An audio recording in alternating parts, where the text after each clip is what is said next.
Well, hey there, it's Sandy, and today I'm going to do some jelly prints for the holidays.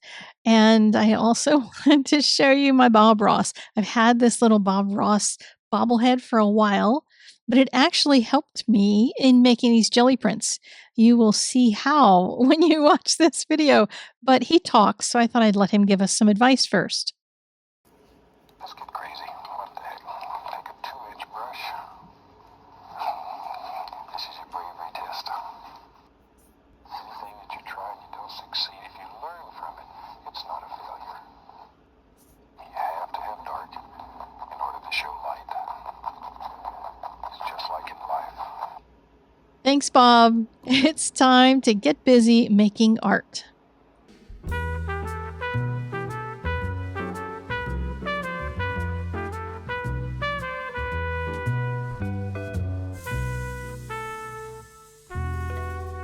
I've been having a blast with prints lately. You might know that I've been doing some block printing. Those eraser carvings on the left are from that class that I was talking about that's going on throughout September and will continue after that. 30 days of pink eraser art. So I'm going to use some of those in this print, but I'm also going to use some block printing ish techniques. So if you've done any block printing, this will make perfect sense to you. So first, I'm carving this circle, and I'm going to leave a little thing on the top as if it's an ornament. And I'm doing this with corrugated cardboard. You know, it has that kind of lumpy layer in the middle. And we're going to use that lumpy layer specifically to make it into an ornament. So after cutting the top layer with a knife, I'm also going to cut the top layer with a strip across the middle because I want to make this so it's going to print in a particular way when I get the paint onto the jelly plate. So I'm going to start off camera, of course, chopping it with some scissors. Had to use my big beefy ones because it's cardboard. You could also just use a knife for it, but scissors seemed faster.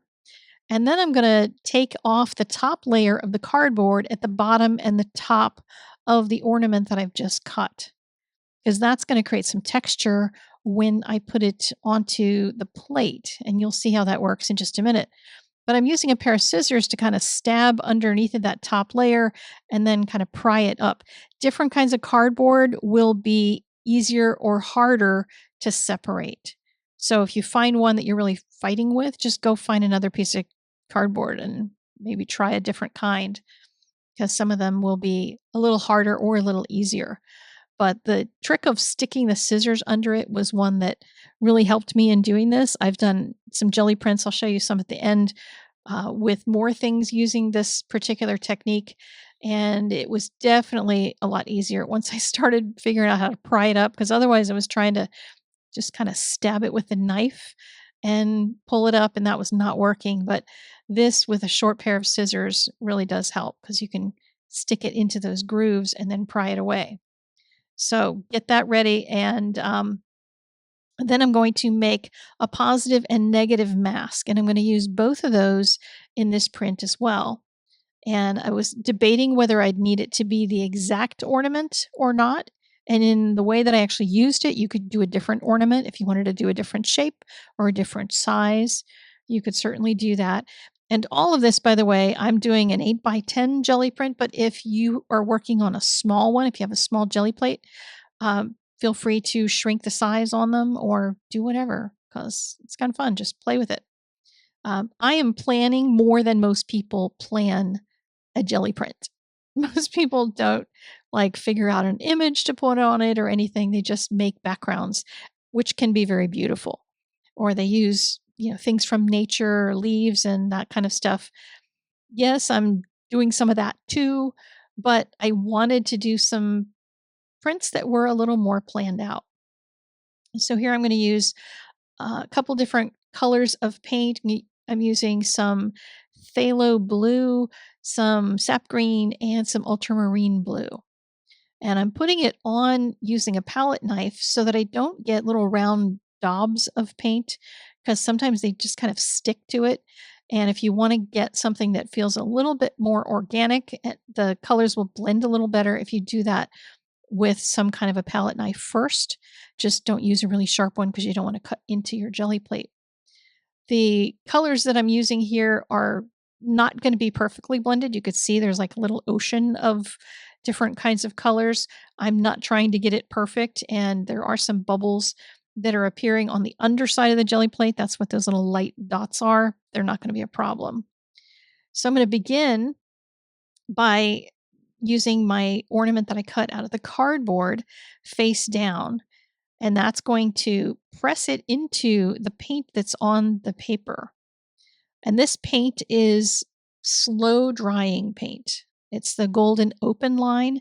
And I had been in the past using just regular acrylics and they dried so dang fast.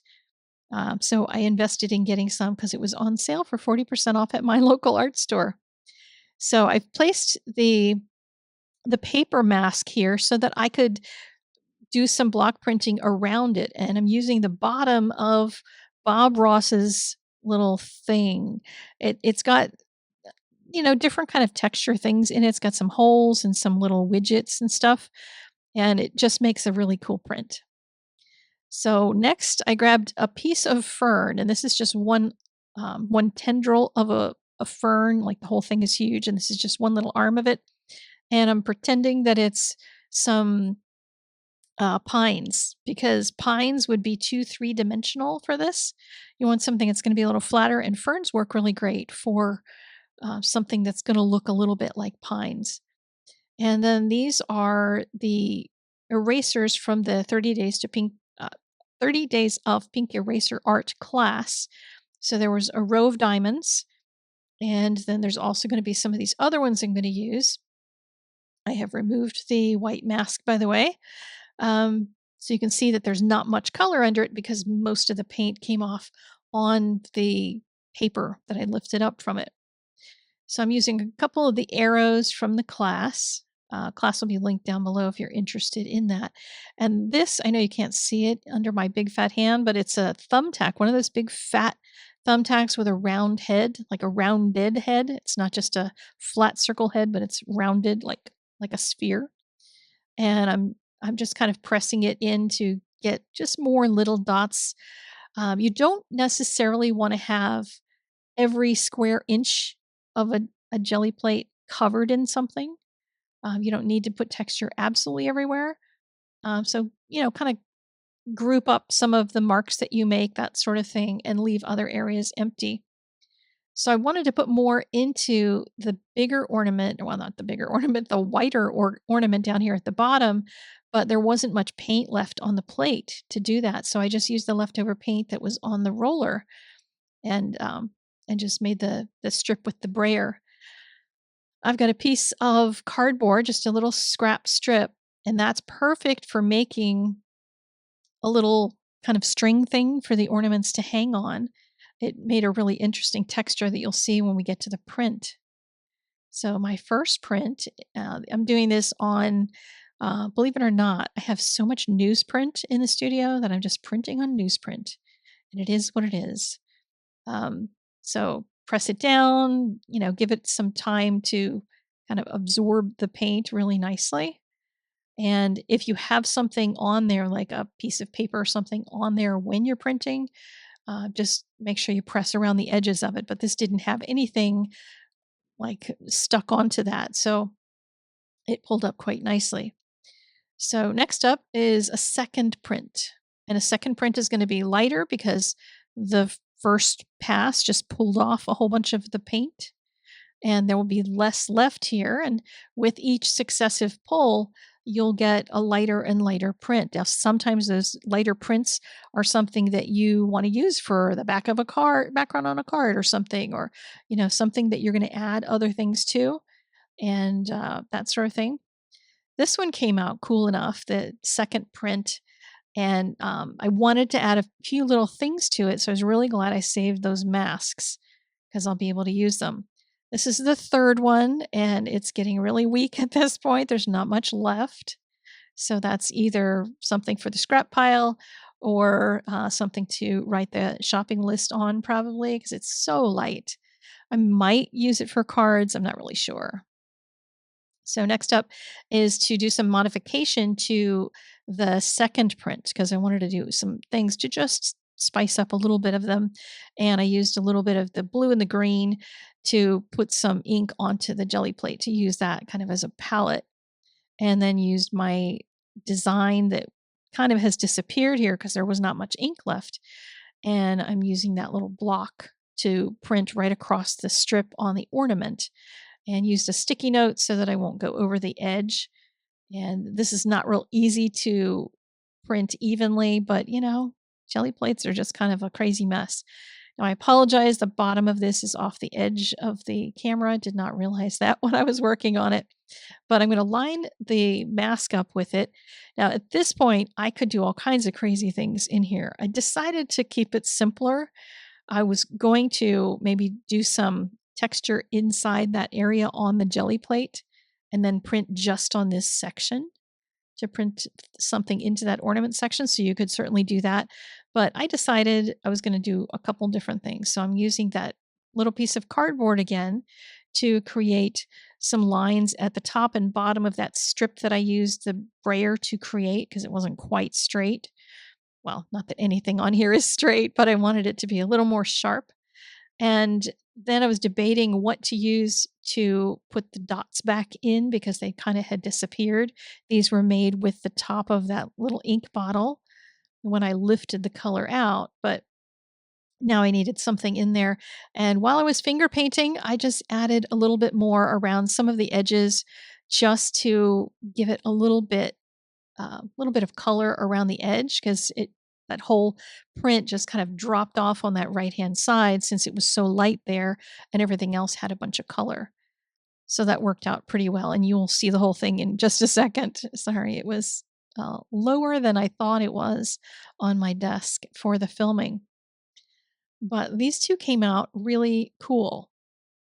These may only be on newsprint, but I think that actually gives them a bit of a vintage feel, which goes with these kind of ornaments and the colors. A couple things I really liked is when I put that paper mask down, I just pressed my finger in portions of it. I didn't like smush it down evenly. So I got that really cool glassy looking texture. The cardboard left some scraps of stuff in there, which gives it a vintage kind of grungy feel. And this is the one where I added all the finger painting parts to add detail where it had kind of disappeared. And those are the little strings that hold them on that was made with the cardboard. So you can use the cardboard positively or negatively, just like with block printing. There's lots of things that jive between the two. So there are my jelly prints. I've got some stuff coming up on Saturday that's also crafty, not fine artsy. So if you are a crafter, especially a card maker, you're going to want to come back on Saturday because it's going to be a lot of fun. And here are my prints hanging up to dry. I've rigged up something to hang up all my print projects as they're finished. This is what I'm thinking about doing. I'm probably not going to include these because I want to do something different with this, but it was a test print of doing an alphabet animal series, which I thought might be kind of fun. I don't know what you think of it. Would that be interesting? Let me know what animals you think that I should do. Maybe I'll pick one of yours from the comments for the next one. You can also visit my art stack where I have listed the things that I have learned in the last month or two while I've been playing with jelly plates because I did not love them until recently, until I learned some things. And I will tell you all of them so that you will also love monoprinting with jelly plates. All right, I will see you on Saturday. Be sure to come back. There's going to be cards, and I'll see you then. Bye.